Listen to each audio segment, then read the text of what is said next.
Sa mga pangenot na bareta, raot asinday pantay na tinampo pigbabasol sa nangyaring aksidente sa Castilla, Sorsogon. Anom na persona erido kan makabanggaan piglulunadang tricycle sa sarupang bihikulo. Lalaki gadan kan saksakon sa syudad ni Naga. Duwang estudyante sa Catanduanes arestado kan maaktuhan na nagagamit nin marijuana. Asin piling personahes kan Highway Patrol Group ipinaserarom sa Law Enforcement Refresher Course.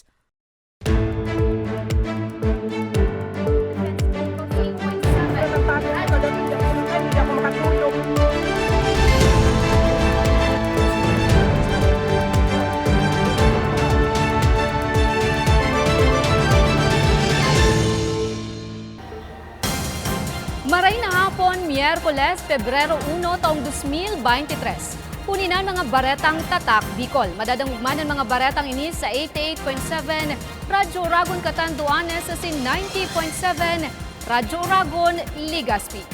Raot asin bakong pantay na tinampo pigtutok dung rason sa nangyaring aksidente sa Castilla, Sorsogon na ikinagadanin anom na persona asin ikinairido nin 13 iba pa. Mga residente sa lugar, hagad na lugod, maipairahay na ang mga raot na tinampo sa nasambit na banwaan. Detalye sa report ni Carmelo Balya.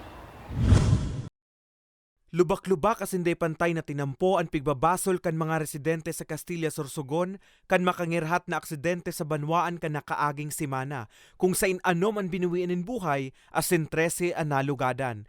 Istorya ni Tatay Demetrio, apwera sa raot na tinampo, dugang pamproblema ang irresponsable sa buot na mga driver. Saro pa po itong sa mga driver o may mga tagsaliriki mga bikulo, lalo mga tricycle, motor, o ini mga jeepney na nag-arap buhay sa tinampo, dapat po kumplito sindaki mga requirements.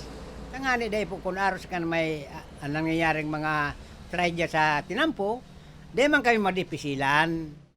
Hagad niya ngunyan sa lokal na gobyerno na matutukan ang pagpakarhay sa tinampo, urog na ang mga national highway na pig-aagihan bako lang kan mga saradit na lunadan, kundi magin kan mga darakulang sasakyan siring kan truck asin bus.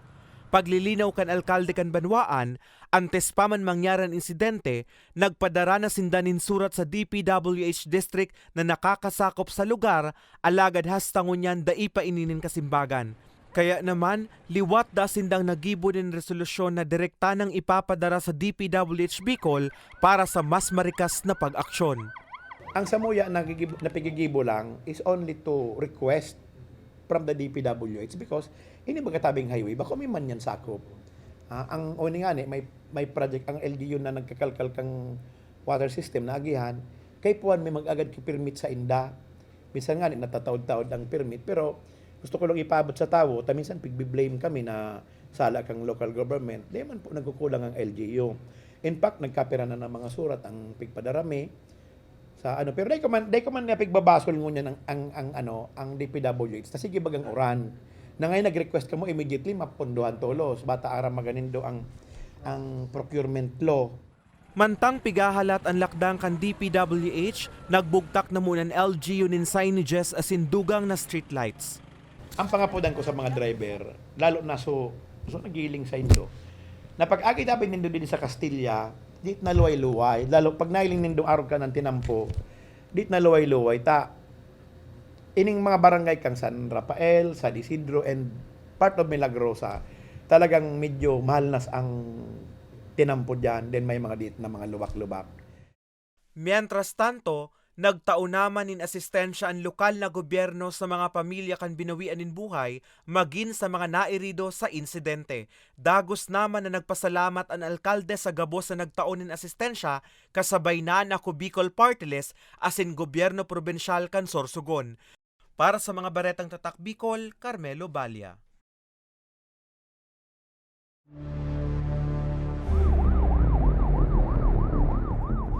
Anom na persona kabali ang 5 estudyante. Irido kan makabangga sa sarong bihikulo ang piglulunadang tricycle. Insidente hagup sa CCTV. Detalye sa report ni Nomer Corporal. Sa CCTV footage kang Barangay San Pedro Irusin, Sorsogon, pasado alas 8 ning aga kang Lunes, Enero 30, mailing ang pagbangga ning sarong pampasadang tricycle sa likodan na partikan sa rupang bikulo sa crossing kang Maharlika Highway kang nasabing lugar. Mailing man sa video ang paglasik ang mga estudyante lunad kan tricycle. Sigun kay Police Staff Sergeant Jomar Hermo kang Irusin Municipal Police Station, paliko na kuta ang nabunggong SUV sa crossing, mantang pasiring mangkuta sa Galyanosa National High School ang nakabunggong tricycle hasta mangyari ang insidente. Binisto ang driver kan tricycle na si Junito Maestre Escanyela, 57 anyos kang Barangay Bagsakan, mantang dai naman pinangaranan pa ang driver kang SUV na sarong doktor. Kaso wala man nga ni pag-signal light baga sa video ano. Amo ito, left turn na yan, ini man na tricycle, malaksi yun man, nasa ano siya, nasa fast lane siya. Yan na ito, nagbungguan na sinda. Aw na, binunggo niya pala, nasa hudyan siya. Ta dapat, pag Maharlika Highway baga sir, automatic sir, ano yan, sa ano lang yan, sa mga fast vehicle lang tapos so mga tricycle, kung wala ning dinidesignate ang LGU na ruta sa kanya, pwede sila yan sa Maharlika Highway, pero nasa sindal, right lane mo. Tulos man na naidara sa ospital ang 5 estudyante, asin ang driver kan tricycle na ana suminapo ning minor injuries. So mga passenger, wala man po, mga light injuries man lang po yan, mga gas-gas man sana. Mga estudyante po, yan po kasi na tricycle sir, ano yan, kolorum yan, wala man yan ng kumpletoan wala. Sa presente, nagkaigwana ning pag-uulay ang ambuslado, asin nagkaareglo na. Nagpaparayray naman sa kanya-kanyang residensya ang mga nalugadan sa insidente. Para sa mga baretang tatak Bicol, Nomer Corporal. Duwang estudyante sa Catanduanes arestado kan maaktuhan na naggagamit nin marijuana. Detalye sa report ni Mariel Lorenzana. Arestado ang 2 estudyante kan Catanduanes State University sa Barangay Kalatagan Proper, Villa Catanduanes matapos na madakop sa akto na nagagamit ng marijuana sa loob mismo kan nasabing universidad alas 2:30 nin hapon kan Lunes, Enero 30. Binisto ang 2 sospek na parehong 21 anyo sa Sinda Cedric Adrian Villafuerte, residente kan Barangay Santo Niño, asin Joshua Amaro Mendoza, residente kan Barangay Rawis. Sigun sa tagapagtalam kan Virac Municipal Police Station, ang gwardya kan universidad ang nakahiling sa mga sospek na naghihit-hit nin marijuana. Na-recover kay Villafuerte asin Mendoza ang sarong pidaso nin glass tube, vape, lighter, asin sarong plastic sachet na may laog na marijuana na may gabat na 4 na gramo na nagkakantidad 480 pesos. Nagsakap din doon sa second floor po ng building na pigaanan kay ni watchman, kay rondahan. And yun po ito, caught in dock niya po na nailing sa duwa na nagapalitan kay marijuana po, paggamit ng marijuana po. Dugang pa kan tagapagtaram, ini ang primerong best na may nangyaring siring na insidente sa loob mismo kan universidad. Kaya naman, mas papaiguton pa daan sa indang kampanya kontra illegal na droga, kung saan mas papakusugon pa daan sa indang Project Ready o Resistance Education Against Drugs for the Youth, na obheto na makurtar na ang droga sa banwaan, urog nang naiimbolto na ang mga estudyante. Mas lalo may pang pakukusugon, bako lang po sa mga elementary schools, high school, and sa colleges po, diyan sa mga kolehiyo po, bako lang po sa Catanduanes State University, sa gabos na eskwelahan po dito sa sa Virac, and then nakikihira kami sa mga magurang na tabi man na maging vigilante sinda. Mientras tanto, pigpapasalamat na sa Nanay Dolores Reyes na aktibo ang mga gwardya sa nasabing universidad. And we congratulate po duman sa security guard and watchman na talagang vigilante po sa pagruronda sa loob asin duwas kasi ng university, and para po maging maging lesson learned po na day po pangarugang iba mga estudyante. Sa presente, nasa kustodiyan na kan Virac PNP ang mga sospek asin mahahampang sa kasong pagbalgar sa RA 9165 o Uncomprehensive Dangerous Drugs Act of 2002. Para sa mga baretang tatak, Bicol, Mariel Lorenzana. Lalaki gadan kan saksakon sa syudad ni Naga. Asin mga personahes kan Highway Patrol Group ipinasairarom sa Law Enforcement Refresher Course. Yan asin iba pang bareta sa samuyang pagbabalik. Tucked away in the province of Albay, known for its perfectly shaped Mayon volcano, Misibis Bay Resort, a locally owned 5-hectare private island resort. The resort is ready for all those looking to balance tranquility and adventure.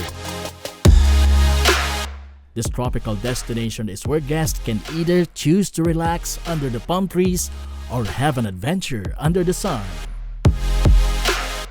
It features modern and luxurious rooms and villas, recreational facilities, and sophisticated services.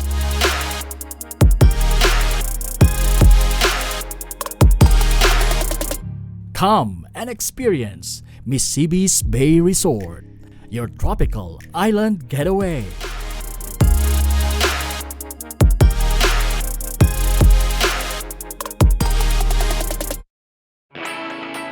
Naghahanap ka ba ng trabaho? Marunong ka bang mag-shoot ng video? Mag-edit? Magaling ka ba sa social media? Willing ka bang matuto? Graduate ng journalism o may alam na sa media? Apply na dahil naghahanap kami ng videographers para sa Camarines Norte, Sorsogon, Camarines Sur, Catanduanes at Masbate. Ipadala ang inyong resume sa actioncallcenter@gmail.com at maging pinakabagong miyembro ng aming team. Tara na! Apply na!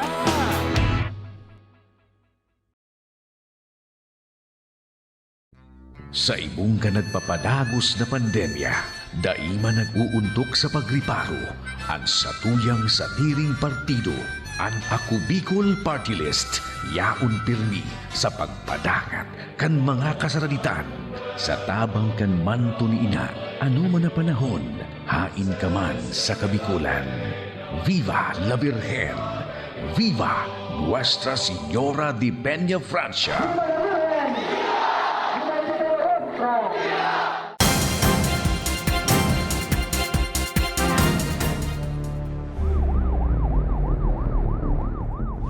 Nagbabalik-an ako Bicol Online TV.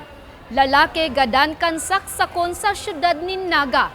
Sospek na tulos na nakadulag, padagos pang pigahanap. Detalye sa report ni Mariel Lorenzana.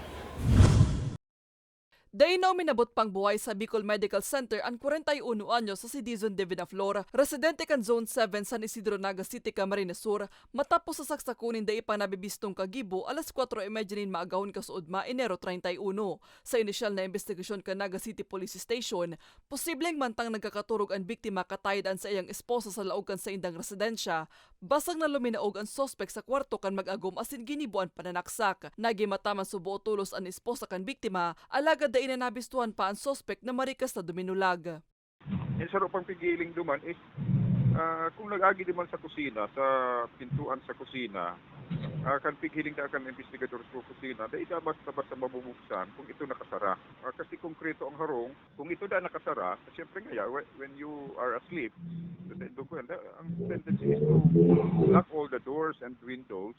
Sarong tama nin saksak sa walang daghan ang sinapo kan biktima. Saro sa mga pigtutok dong motibo sa krimen, iyuan iwal subot sa negosyo. Napag-araman na paratindanin gulayon sa People's Market sa nasambit na lugar ang biktima, asin nagkaigwan ninda ipagkakasinabutan sa maawot na magbakal kan pwesto ninda sa merkado.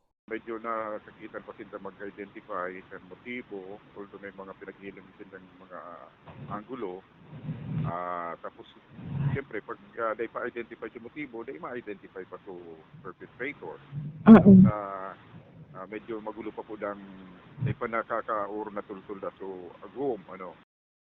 Sangunyan, padagos pa ang pinagigibong investigasyon kan otoridad nga ni madakop ang kagibo sa krimen na naaatubang sa kasong murder. Para sa mga baretang tatak, Bicol, Mariel Lorenzana. Bangkay nin duwang lalaki na narecover sa kadagatan kan Sorsogon, nabistuhan na. Detalye sa report ni Nomer Corporal. Ini ang aktwal na pag-recover kang hawak ang lalaki na nagpapataw-pataw sa kadagatang saup kang Sithiuwag, Barangay Kalintaan, Matnog, Sorsogon. Binisto ang biktima na si Jerry Candia, 38 anyos, kang Barangay Cogon, Bulusan. Sigun sa Matnog MDR Remo, positibong binisto kang pamilya ang biktima. Nasubot na nai-report na nawawara pun pa kan Sabado, Enero 28. Uring paaram kang biktima na madakop ning sira alagad inanod subot ini. Maswerte man na nakaligtas ang duwang pag-iriba kanina iyuman na nagpaabot kang impormasyon sa otoridad. With Coast Guard and Spider Mo, Then, dinala po dito sa mainland, tsaka po in-identify na pick up po nila dito kahapon, dinala nila sa funeral home. Then, siguro po inuwi na po nila. Sa presente, nakapatente na si Candia sa sendang residensya. Mientras tanto, mag-aalas 6 naman kasubagong maagahon, kan ma-recover na ang hawak ang 10 anyos na lalaki sa kadagatan na sakop kang barangay Tabunan Matnog, na nabutod sa salog na sakop kang barangay Pao mag-aalas 3 kang Domingo. Positibong binistoy ni kang ama kang biktima. Ano po talaga yung tubig ngayon kasi maulan and then yung hangin po. So, as much as possible po, ano na lang po na iwasan kung may iwasan po. Kung wala namang pong importante na gagawin. Pagirumdum kang otoridad sa publiko, perminanggad na maging rigmat, nga ni makaibitar sa anuman nakatibaadan. Para sa mga baretang tatak Bicol, Nomer Corporal. Mga personahes kan Highway Patrol pigpa sa irarom sa Law Enforcement Refresher Course. An obheto kan aktibidad aramon sa istorya ni Mariel Lorenzana.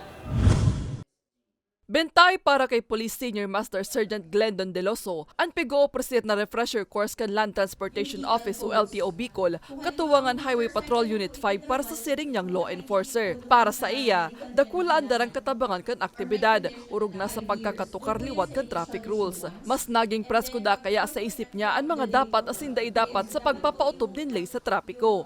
Dugang pa niya, apera kaini, igwaman siyang mga nagunong baagong impormasyon dapit sa maniba-ibang ordinansa na pagpapautob sa probinsya. Maurag po ma'am, lalo na po ma'am pagyaon kami sa kalsada, na nare-refresh man nga isang muya si mga violation na giginibukan sa ito yung mga motorista, na iaayos ming maray itong, na ililista ming maray itong mga violation na dapat ming ilag sa ticket. Lagpas 50 individual ang nagpartisipar sa aktibidad. Sigun sa Pamayokan Community Relation Regional Highway Patrol Unit 5, katuyuhan kan aktibidad na mas maedukar asin mas magiyahan ang senda mga pag-iriba sa ahensya, urog na ngunya nakadakol na sindang pigtataltag ng mga personay sa mga panginot na tinampo sa rehiyon.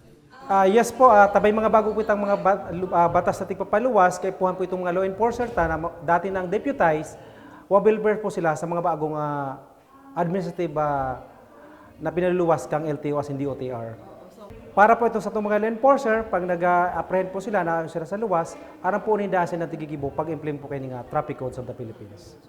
Presente man sa aktibidad ang Regional Director kan Highway Patrol Unit na si Police Colonel Erwin Rebellion. Napigtukar man ang mga nakapalaman sa Acta Republica 4136 o an act to compile the laws relative to land transportation and traffic rules to create a land transportation commission and for other purposes. You validate immediately. Since tayo naman naglalagay sa SIRAS, tayo mag-validate kung granapid o hindi. Kasi pag nakuha natin kaagad, baka masundan kaagad natin. Hindi yung bahaw na. Sa aktibidad, pinasairaro man sa pretest at mga partisipante nga ni mabalo kung sundo sain ang sain ng kaaraman manungod sa traffic rules. Pinanganotan man ang aktibidad ni Land Transportation Office Assistant Regional Director Vincent Nato ang nasabing training course. Dahil lang kawo po ang road crashes tangon yan, kaya siguro sarap pa sa simbag ka. Kasi kung mahiling mo po, kita na mga Bicolano, last resort ang enforcement. Kung madadarata yan sa edukasyon, sa tamang informasyon, okay pa. Pero kung araw kayan, ginibo mo na si pag-edukar, pag-informar, may man nangyayari, ma-enforce na po kita. Kaya ito po kaya the whole restriction, tapos medyo medyo anong pagbuhay, pa kung normal. So ngayon po na medyo normal na kita, nagbabalik na kita sa dati. Kaya punta na pong strengthen na si enforcement. Matapos kaini, pigpasairaro man sa postas ang mga partisipante, nga ni maaraman kung talagang may nanudan ang mga ini sa pigkondusir na aktibidad. In kasong dai makapasar, kinakaipuan giraray na magpasairarom sa eksaminasyon ang mga nagpalyar na partisipante. 4 sets yan, kaya kung magkakatabi ka mong apat, iba-iba pong exam yan, iba-ibang module. May mga question and answers po na pigibo kita.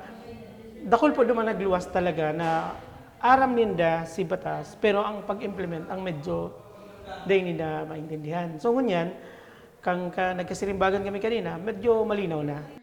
Mientras tanto, inimanan pinakainot na ginibong refresher course kan LTO matapos ang 2 taon na pagkakaparalisar kay ni hulikan pandemya.